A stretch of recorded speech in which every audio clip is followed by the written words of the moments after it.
Tu Biblia conmigo en Mateo capítulo 6, versículos 9 al 13. Me dice amén cuando lo encuentre, por favor. Bien.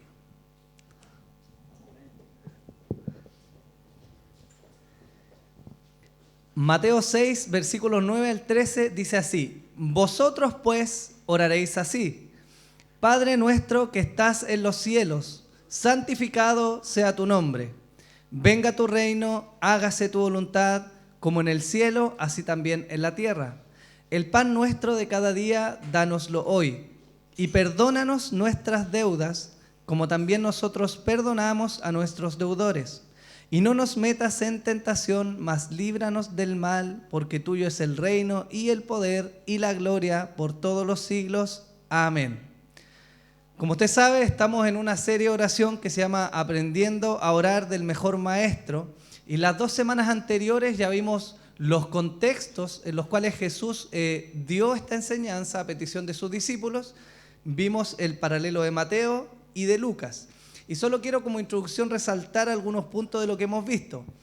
En el primer sermón vimos el primer error que nosotros cometemos muchas veces cuando oramos, y es que olvidamos que estamos coram Deo, es decir, delante de Dios. Muchos de nuestros errores en la oración tienen que ver porque cuando oramos en público o en grupo nos preocupamos más de lo que oye nuestro hermano y de lo que vamos a decir, de lo que Dios está diciendo. Y una de las primeras cosas que debemos recordar es que si hay alguien que hoy día y que en el momento en que nosotros oramos atiende y escucha nuestra oración, es Dios. El segundo error que vimos es que muchas veces la oración se transforma en una vana repetición. Palabrerías, palabrerías y palabrerías.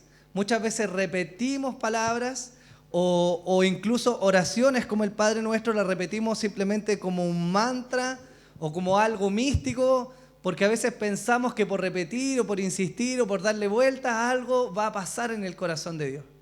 Pero la verdad es que no. Dios no nos ha dejado la oración como algo que nosotros tenemos que repetir como un mantra, un modelo de meditación, para que nuestro interior se conecte con Dios, sino por el contrario, Él ha establecido la oración como un modelo para que nosotros nos comuniquemos con Él. Ahora, ¿por qué es necesario recordar esto? Porque a pesar de que vimos estos 2 errores, Dios no quiere que dejemos de orar en público, ni quiere que dejemos de orar en grupo.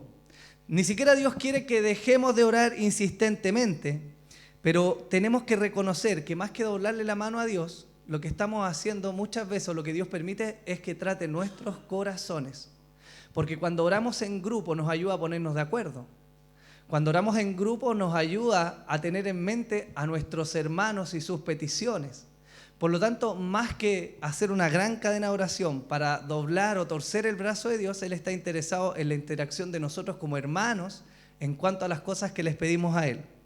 ¿Me entiende? Vimos también en el paralelo de Lucas que Jesús no nos enseña a ser ni irrespetuosos ni irreverentes con Dios al momento de pedir. Hay una mala interpretación de esta parábola del amigo inoportuno, donde traducen la palabra anaidea del griego como irreverente, como inoportuno. De hecho, hace poco me tocó ver una mala interpretación de esta parábola en que decían, ok, si esa es la parábola, entonces Dios es este amigo al que hay que molestar e insistir y molestarlo hasta que por la molestia nuestra se levante y nos dé aquello que necesitamos. Pero la verdad es que no. Esa parábola está puesta para que nosotros veamos que Dios precisamente no es como ese amigo que pone barreras a las peticiones que le estamos haciendo. Dios siempre está presto a ayudar. Dios no duerme, dice la Escritura. Por lo tanto, ojo con esas malas interpretaciones. Hoy vamos a considerar y vamos a empezar a ver de lleno el Padre Nuestro, y vamos a partir por la primera oración que dice: Padre nuestro que estás en los cielos. Pero antes de eso quiero que veamos alguna estructura que nos deje la oración. La primera oración que dice Padre nuestro que estás en los cielos es un reconocimiento que nos dejó Jesús en su modelo de oración a quien nosotros oramos. Por lo tanto, lo que vamos a ver hoy día en la predicación va a ser precisamente a quién nosotros estamos orando. Y a pesar de que usted puede decir, cierto, bueno, oramos a Dios, sí, obviamente oramos a Dios, pero vamos a ver algunos aspectos que nos van a aterrizar respecto a la forma en que oramos y a las motivaciones por las cuales oramos. Luego de esta oración vienen peticiones de aspiraciones santas, cuyo fin es glorificar a Dios. Vamos a ver cómo Jesús nos enseña a pedir: santificado sea tu nombre, venga tú y hágase tú. Por lo tanto, esas tres peticiones tienen que ver con aspiraciones santas cuyo fin es glorificar y exaltar el nombre de Dios. Después de eso vienen tres aspiraciones o peticiones terrenales cuyo fin es mostrar nuestra dependencia de Dios y cuya finalidad última también es glorificarle. Porque cuando nosotros le pedimos por el pan nuestro, que perdone nuestros pecados y que nos libre del mal y de la tentación, estamos reconociendo nuestra dependencia de Dios. ¿Me sigue? Ahora, yo se lo doy porque es importante, hermanos. Porque este modelo de oración del Padre Nuestro nos está puesto para que nosotros lo repitamos como loro todos los días, ¿ya? No está mal si lo repetimos, pero tenemos que darle el sentido correcto. No es un mantra, no es un rezo, ¿ya?, católico que nosotros repetimos, sino que es un modelo, una estructura de oración que nos muestra cómo Dios nos está enseñando a orar. ¿Amén?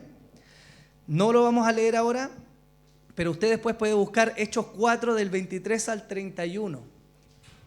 Esos versículos desarrollan una oración que está enmarcada en este modelo que Jesús enseñó y que es orada por los discípulos ya en la primera iglesia.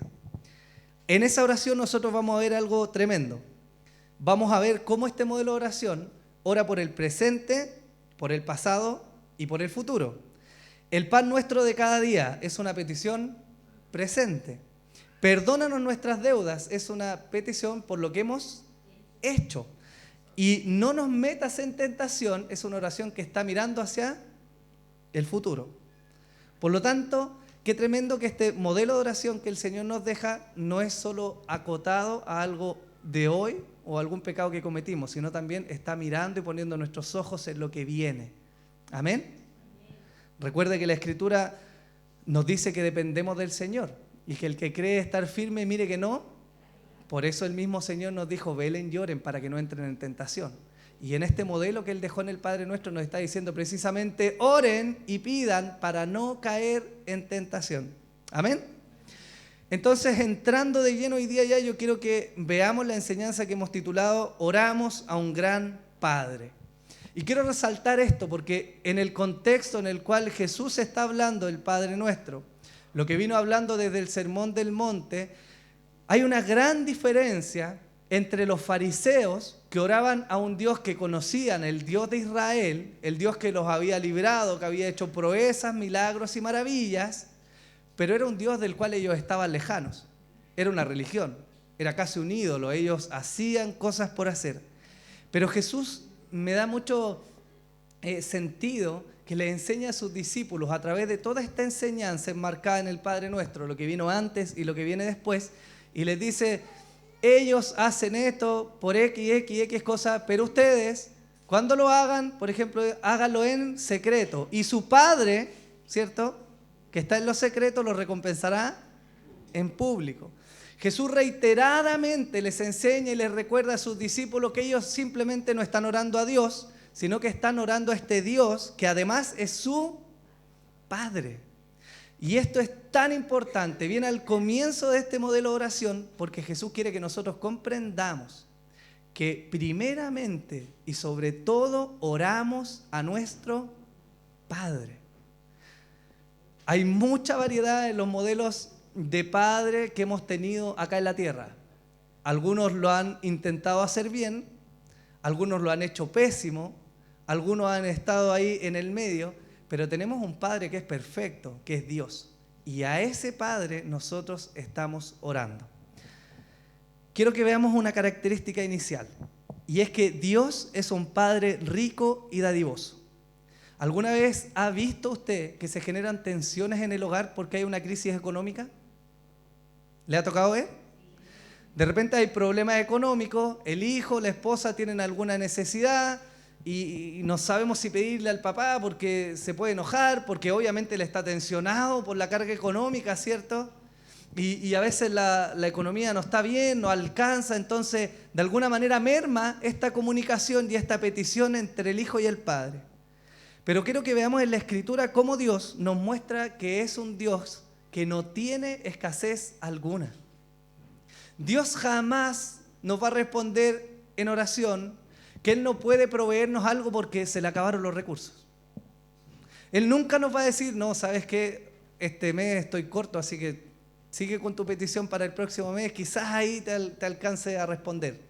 La verdad es que la Escritura nos muestra en Salmo 24:1, de Jehová es la tierra y su plenitud, el mundo y los que en él habitan. ¿De dónde sale el oro? ¿De dónde sale el oro? De la tierra. ¿Y de quién es la tierra? ¿De dónde sale el platino? De la tierra. ¿Y de quién es la tierra? ¿Dónde están los hombres más ricos del mundo? En la tierra. ¿Y de quién es la tierra? Quiero que se nos quede grabado, hermanos, que la tierra, todo lo que hay en ella, todos los que en ella habitan, le pertenecen a Dios, a nuestro Padre.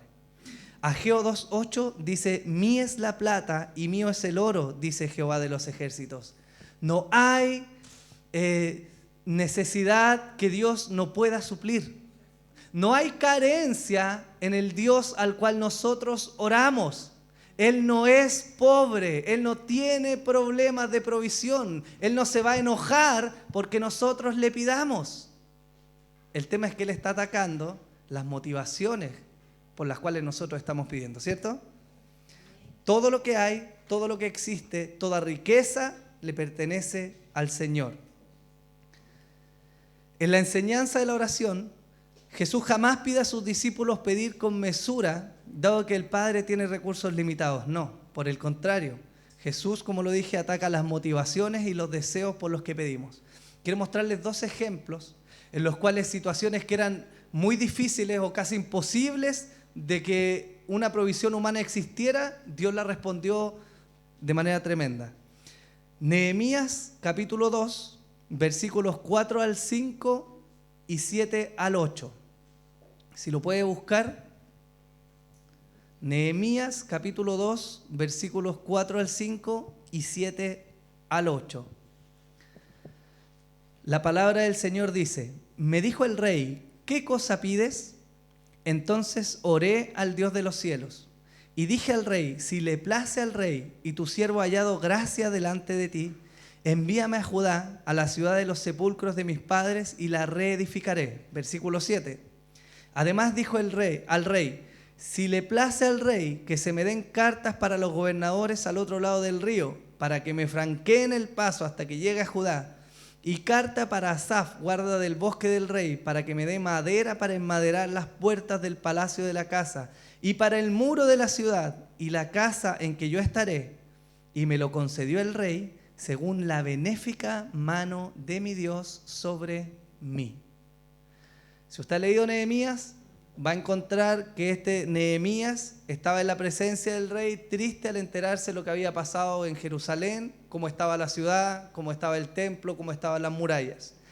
Y después de un tiempo en el cual él estuvo orando, se presenta delante del rey. El rey le dice, ¿qué te pasa? Él le dice, esta es la situación de mi tierra, de mi casa, estoy triste. Y el rey le dice, ¿qué quieres? Y aquí Nehemías se nos sube por el chorro. Él ya había estado orando, pero no solo pide permiso a Dios para ir a su ciudad, sino que le dice, además, dame recursos. Quiero reedificar la ciudad de mis padres. Quiero levantar esa muralla. Quiero levantar las casas. Quiero que el templo sea levantado. ¿Y qué cree que pasó? ¿Le dio o no le dio el rey? ¿Por qué le dio el rey? En el versículo 8 dice, y me lo concedió el rey según la benéfica o bondadosa, dice otra versión, mano de mi Dios sobre mí. Quien le proveyó a Nehemías a través de un hombre fue Dios. Él pidió y Dios le dio.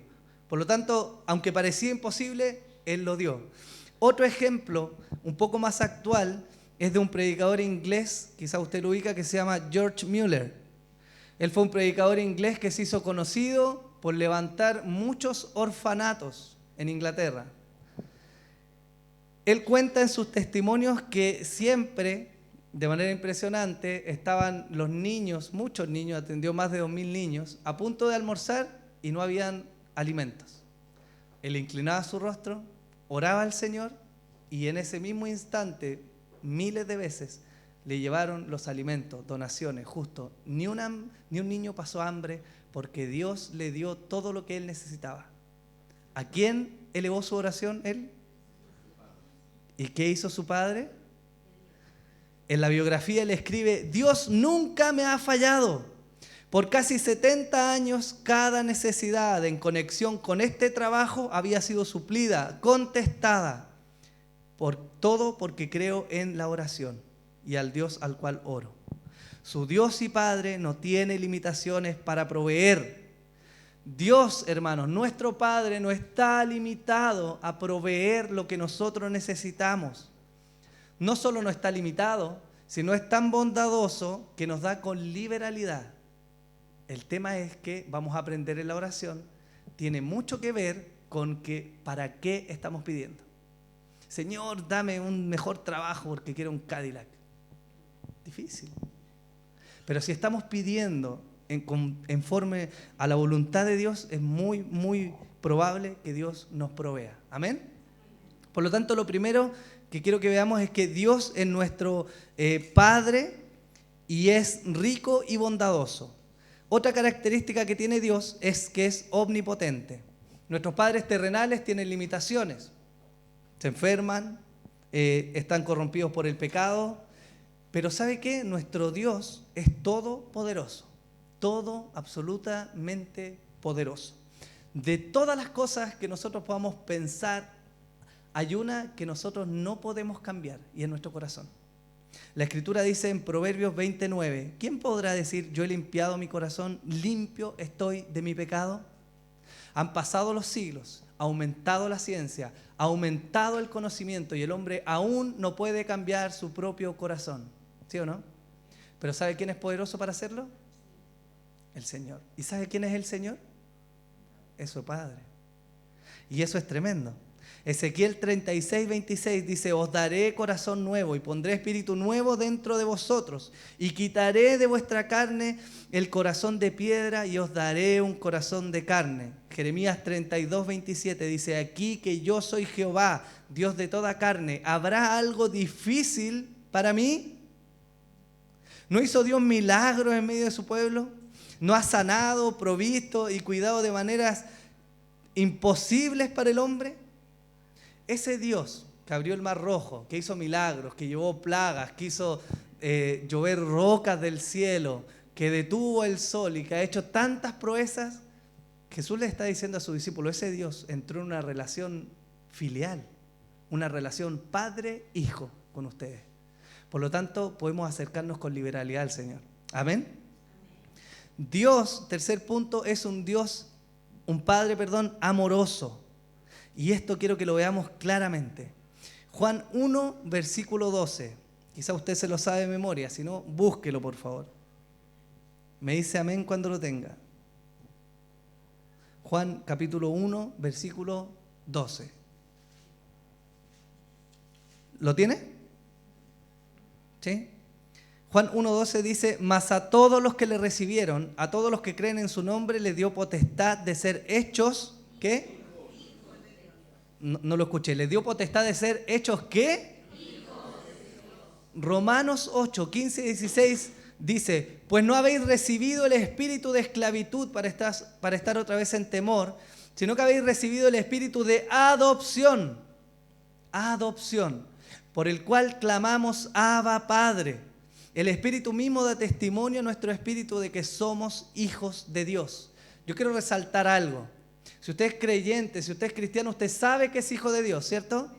Pero parece que olvidamos que hemos sido adoptados. Adoptados. Y esto es muy, muy relevante. ¿Sabe por qué?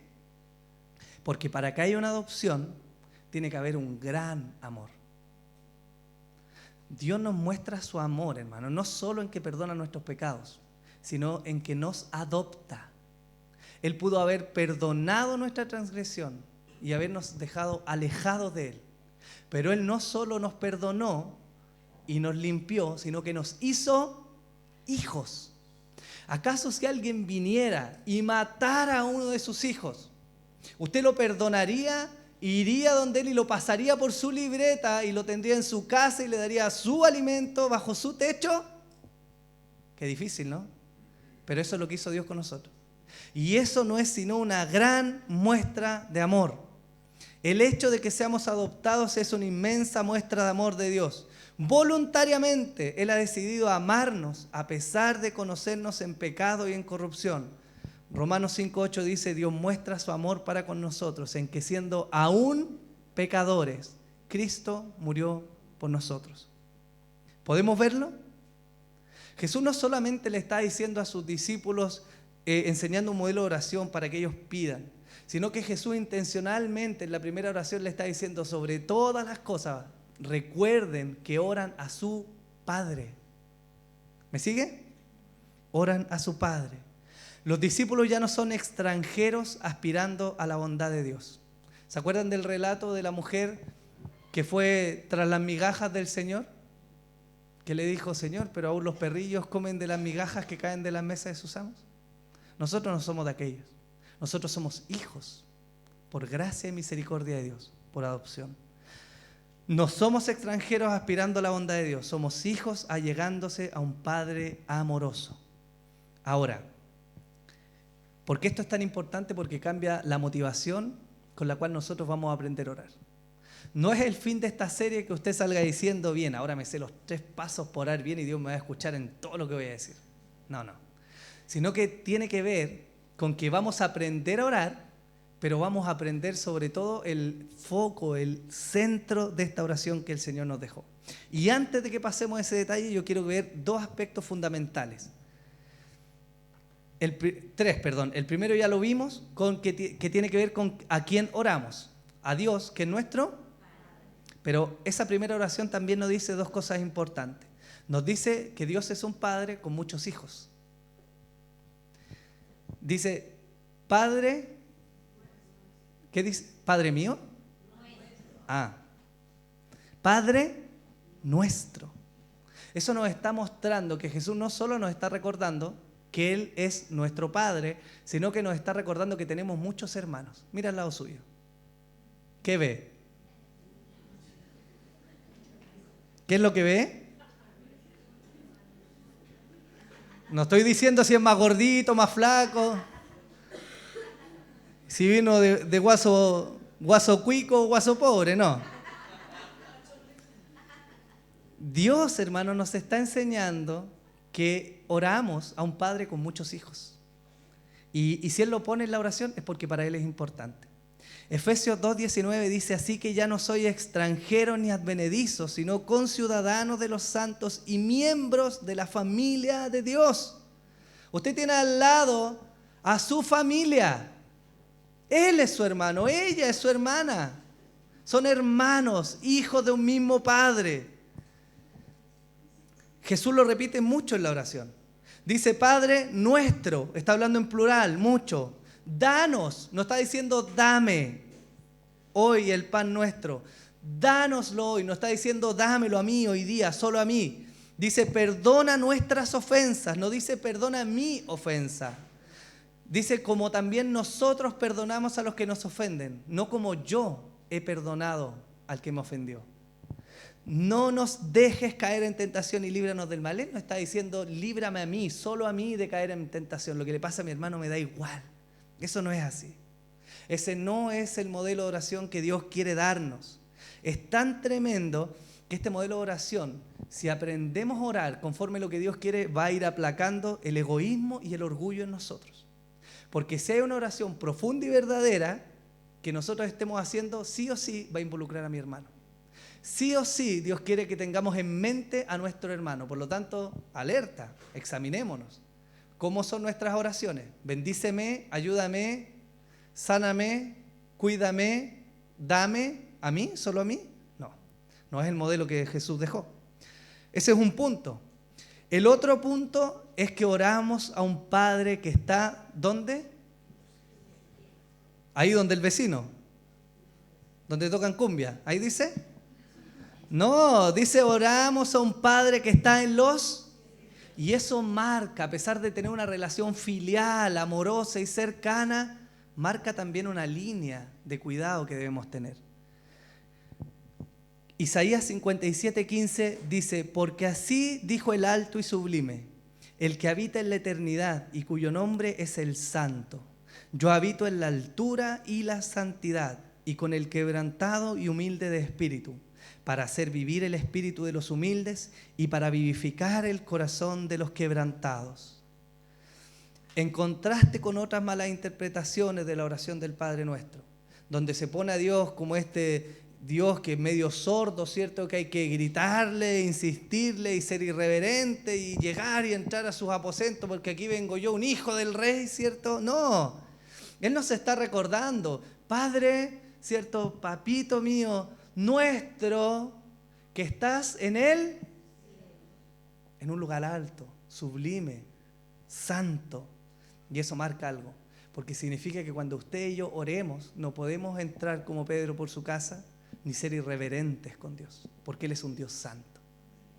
Nosotros no le doblamos la mano, ni muñequeamos con este Dios, ¿cierto? Él es un Dios santo, sublime, glorioso y soberano.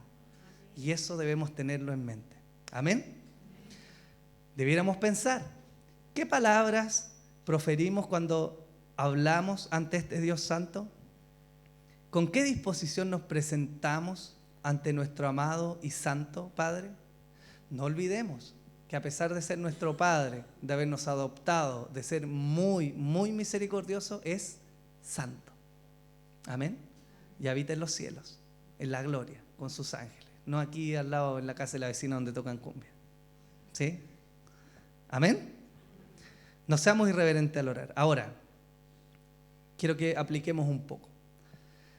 La Escritura nos muestra hoy que somos hijos aceptados, amados, perdonados y deseados. Tenemos que comprender esto, porque aquel que adopta no adopta por casualidad.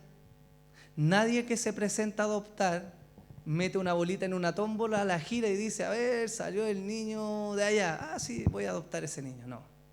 Cuando alguien adopta, él va intencionalmente, mira a ese niño, lo ama, lo busca y lo hace parte de su familia. Eso es lo que Dios hizo con nosotros. Ha habido un amor intencional. Ha habido un hacernos hijos de manera intencional y soberana. Él nos llamó, Él nos eligió, nos fue a buscar y nos amó. Por lo tanto, eso tiene que estar claro al momento en que oramos. Yo quiero preguntarle a los que son padres. ¿Hay padres acá? ¿Sí? ¿Acaso alguno de sus hijos debe llenar un formulario antes de abrir el refrigerador?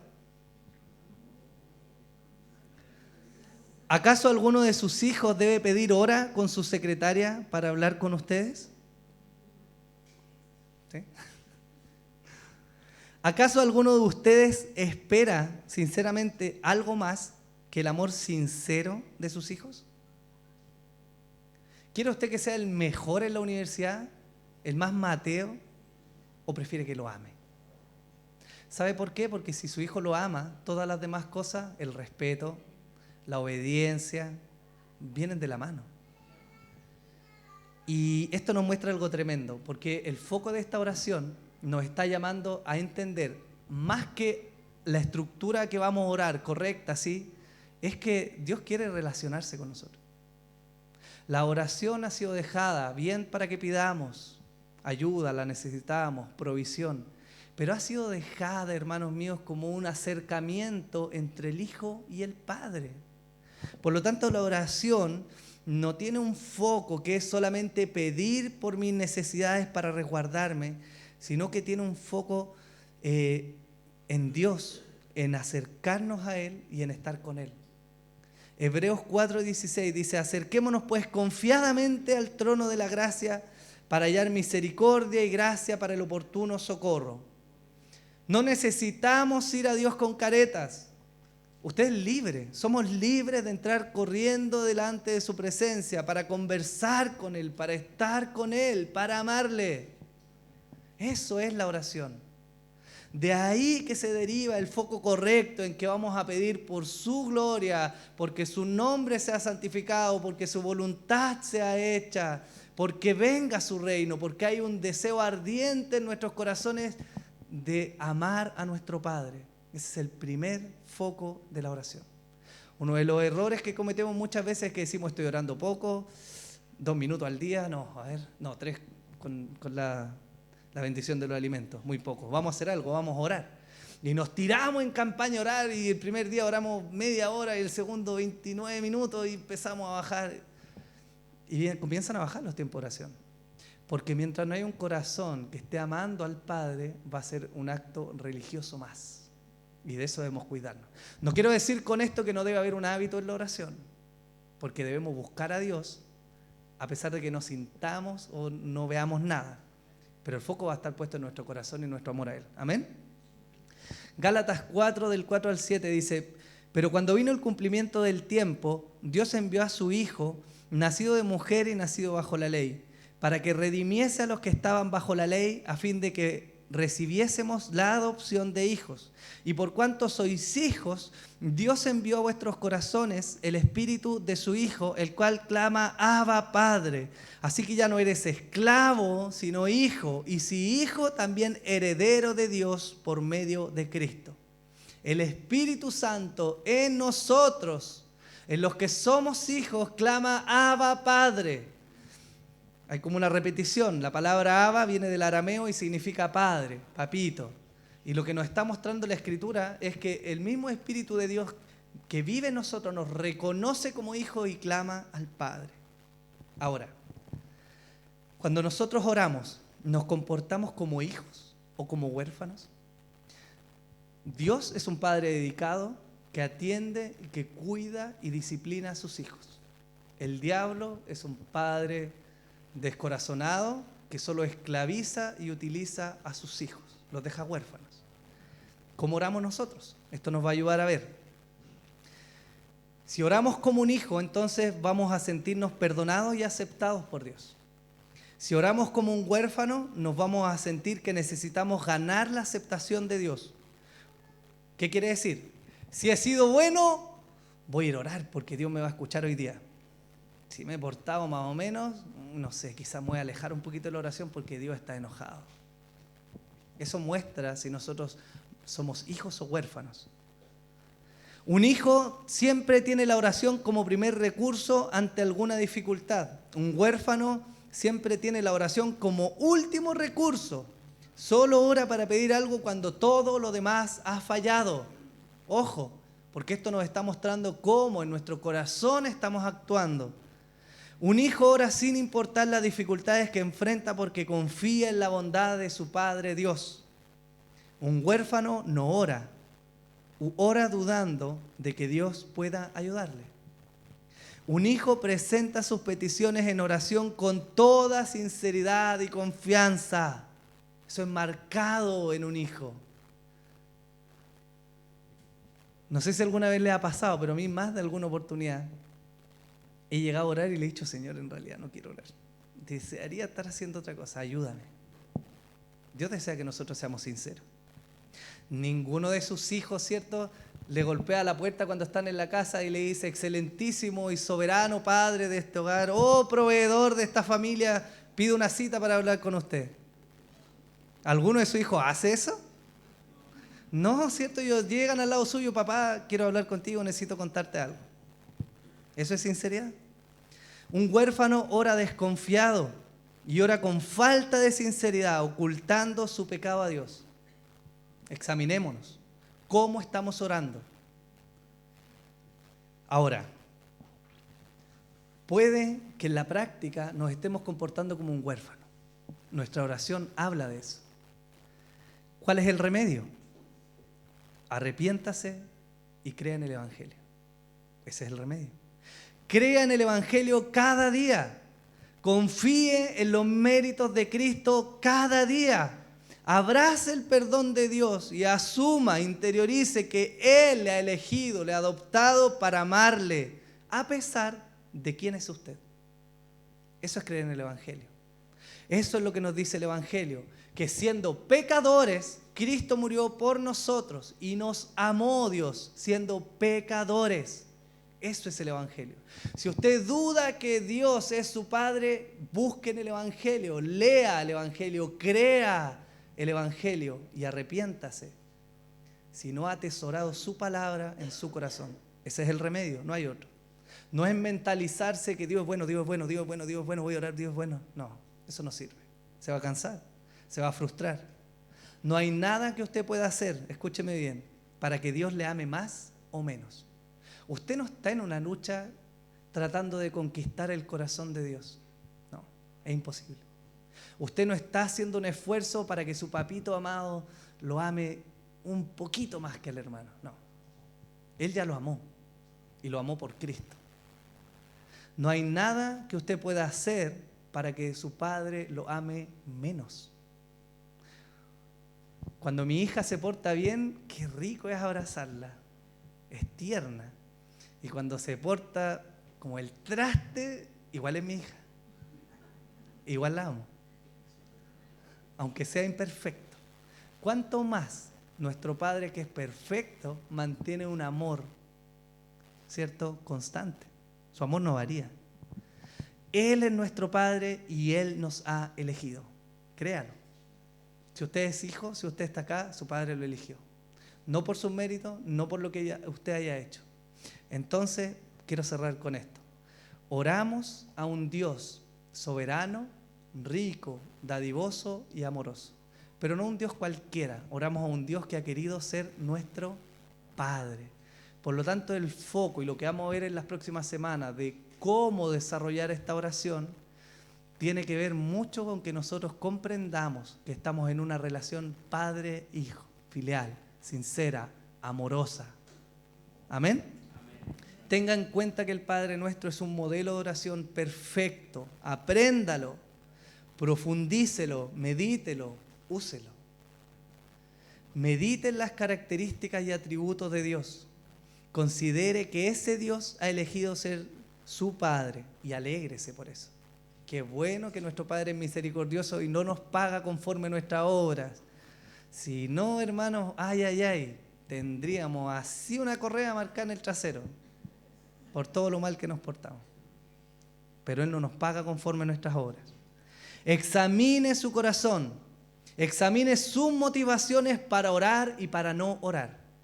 Voy a orar. ¿Por qué voy a orar? No voy a orar o no oré. ¿Por qué no oré? Porque eso nos habla de lo que hay en nuestro corazón. Aplique el Evangelio a su vida. Arrepiéntese.